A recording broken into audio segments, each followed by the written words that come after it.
Bonsoir et bienvenue sur TV Sud, ravi de vous retrouver. Nous sommes le lundi 6 juin. Les titres de ce journal: un viticulteur gardois devant la justice de Montpellier pour avoir tiré sur des voleurs. Dans cette édition, nous reviendrons sur les résultats sportifs du week-end avec du handball et du rugby. Feria à Alès, une feria bien arrosée.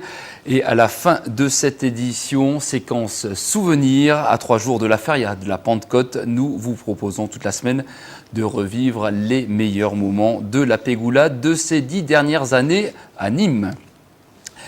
Et on commence donc avec le procès d'un viticulteur gardois. L'affaire remonte au 20 avril dernier. Alerté par un voisin viticulteur de Corconne, avait surpris 2 voleurs dans sa propriété, 2 hommes de 20 et 25 ans de la communauté métallique. Pour tenter de récupérer son bien, le viticulteur avait pris en chasse les cambrioleurs, une course-poursuite jusqu'à Saint-Mathieu-de-Tréviers dans le département de l'Hérault. Le viticulteur avait ouvert le feu à plusieurs reprises sur les pneus de la camionnette des voleurs. Un peu plus tard, les voleurs et le vigneron terminaient leur cavale, arrêtés par les gendarmes de Saint-Mathieu-de-Tréviers. Compte rendu de cette première journée d'audience à Montpellier, Jean Brun. Ses collègues viticulteurs sont venus en nombre soutenir celui qu'ils considèrent comme une victime. Le président de la Cour décide pourtant de joindre les 2 affaires, celle concernant le vol présumé par 2 jeunes Roumains de 400 piquets métalliques à Sébastien Picasse, viticulteur, et celle concernant le même Picasse poursuivi pour avoir voulu se faire justice lui-même en tirant sur le fourgon en fuite des voleurs présumés. Malgré l'absence de preuves matérielles, les explications des 2 Roms sont tellement alambiquées qu'elles conduisent le procureur à requérir 18 et 15 mois fermes. Pour le viticulteur, désespéré comme le décrit son avocat, le procureur demande 4 mois de réquisition qui font réagir l'avocat des présumés voleurs. Maître Martin rappelle que les difficultés des viticulteurs ne donnent pas droit à un permis de tirer. Au final, reste l'exaspération du monde agricole, trop souvent pris pour cible par les voleurs de métaux. Aujourd'hui, pour exemple, 2 affaires identiques étaient au rôle du tribunal de grande instance, en espérant que le prochain incident de ce type ne se termine pas en cour d'assises. L'affaire a été mise en délibéré. Le verdict devrait tomber. Vient de perdre une figure du monde politique. Vladimir Guihu est décédé samedi à l'âge de 74 ans. Militant au sein de la CGT des PTT adjoint au maire sous la municipalité Clary.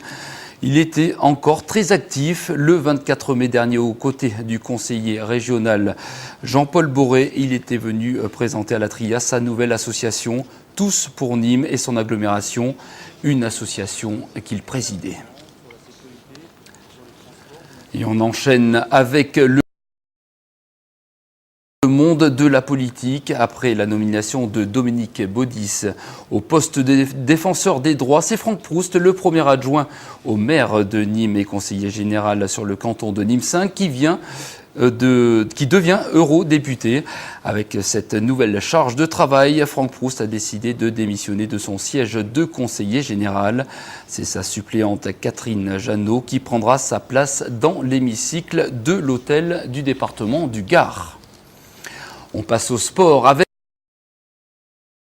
Pour les handballeurs de l'USAM, le RCNG gagne le match aller des quarts de finale contre Rodez et les rugbyman montpelliérains échouent en finale. Compte rendu de ce week-end sportif avec Virginie Novales.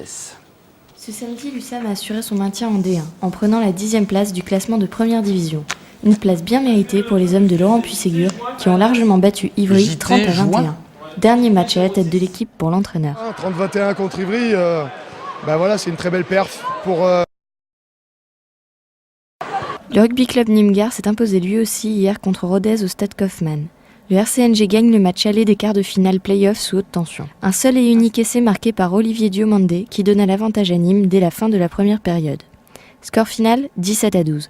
Une victoire qui laisse croire en une qualification du RCNG en demi-finale, mais qui laisse également à Rodez toutes les raisons d'y croire. Je pense qu'il faut qu'on varie un peu plus le jeu, s'améliorer sur les transmissions. J'espère qu'on aura du beau temps. Et puis faire un match un peu plus complet, peut-être sur le... Le grand événement sportif du week-end était sans doute la finale du top 14 perdue par Montpellier, 10-15 face au Stade Toulousain. Meneur jusqu'à la 70e minute, il s'en est fallu de peu pour que le MHR soit champion de France. Le seul essai du match a été marqué par Nagusa à la 27e minute de jeu pour Montpellier. Le Stade toulousain décroche ainsi son 18e titre et son 18e bouclier de Brennus. Allez, on enchaîne avec un week-end de feria, la feria de l'Ascension à Alès. Et cette année, la pluie était de la partie. Du coup, samedi, le programme de la journée de dimanche a été maintenu. Compte rendu de course avec Christophe Chez et Olivier Michel.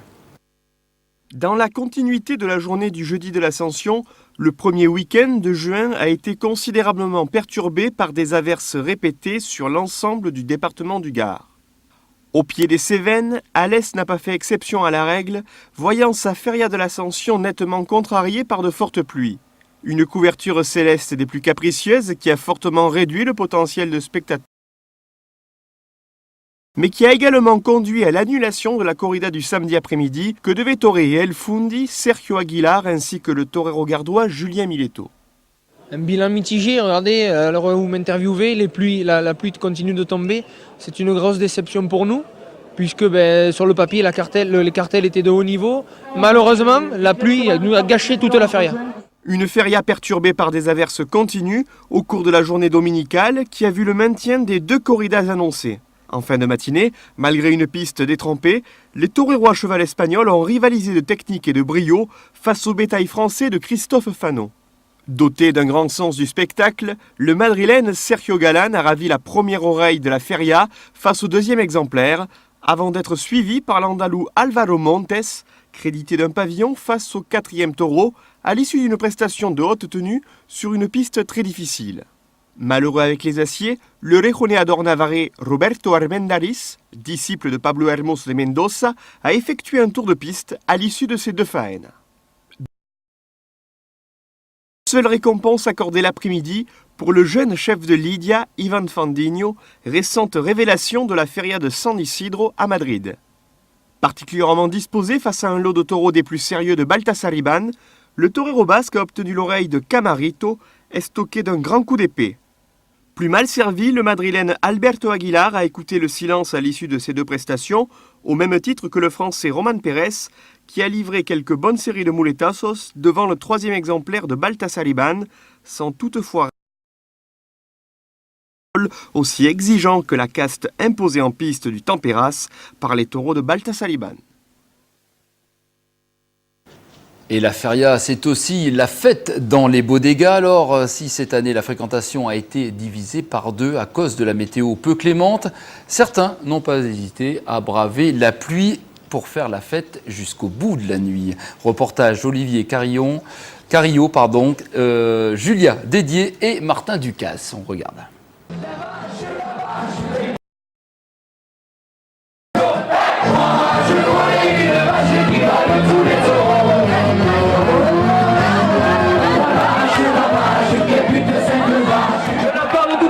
Des fanatoniques au dossier, un t-shirt de plus attention.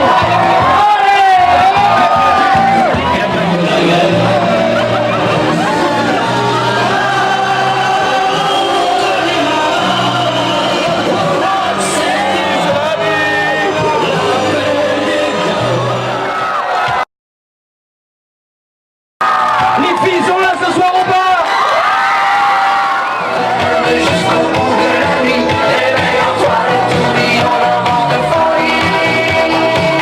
Est-ce que vous savez comment il faut faire pour repartir les premiers cadeaux?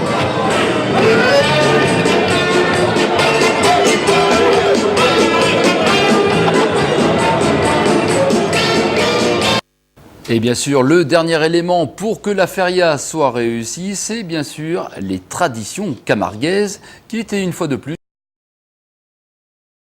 Olivier Carillo.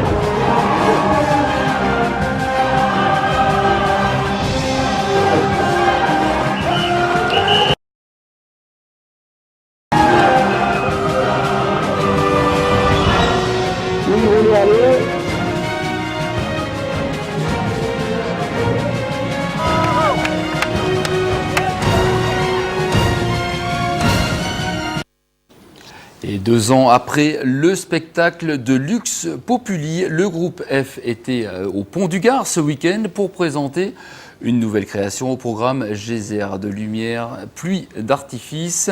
Seul bémol, le mauvais temps est aussi au Pont du Gard. Nicolas Pinchino. La pluie n'aura pas freiné les spectateurs. Vendredi soir, au Pont du Gard, ils étaient plus de 3000 à s'être déplacés pour voir la première représentation du nouveau spectacle du groupe F sur le monument romain.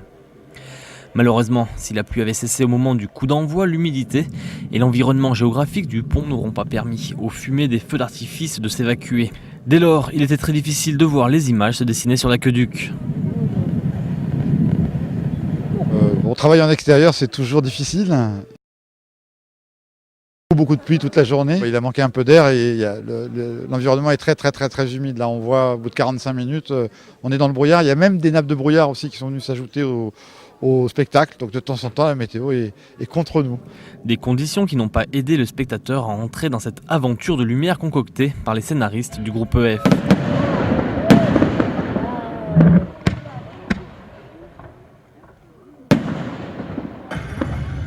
Toutes les interprétations que les photons peuvent créer, ces fameux personnages qui viennent. Parfois, on crée des interprétations du pont. Le Pont du Gard paraît une fois de voitures sans trop choquant, une fois de champignons vénéneux, une autre encore de bambou et même couvert de graffitis. Un spectacle qui demande une nouvelle lecture dans des conditions climatiques plus clémentes. Samedi soir d'ailleurs, la deuxième représentation a été tout bonnement annulée. Le spectacle, quant à lui, sera encore joué à 4 reprises les 10, 11, 17 et 18 juin.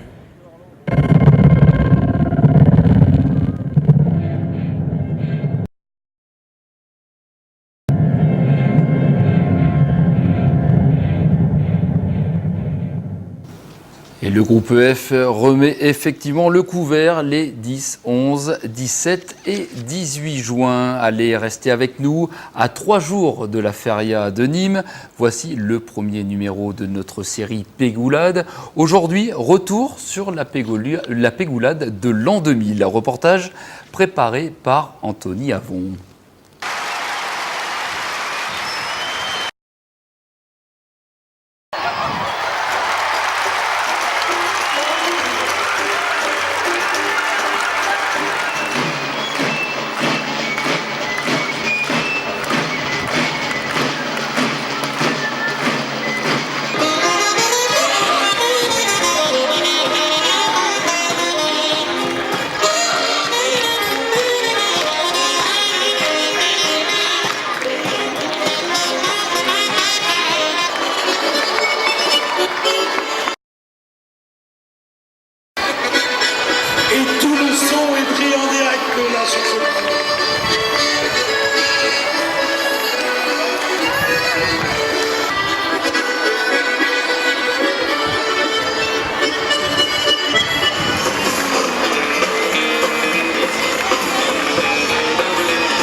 Et n'oubliez pas la Pégoulade de 2011, elle aura lieu ce jeudi sur les grands boulevards de Nîmes.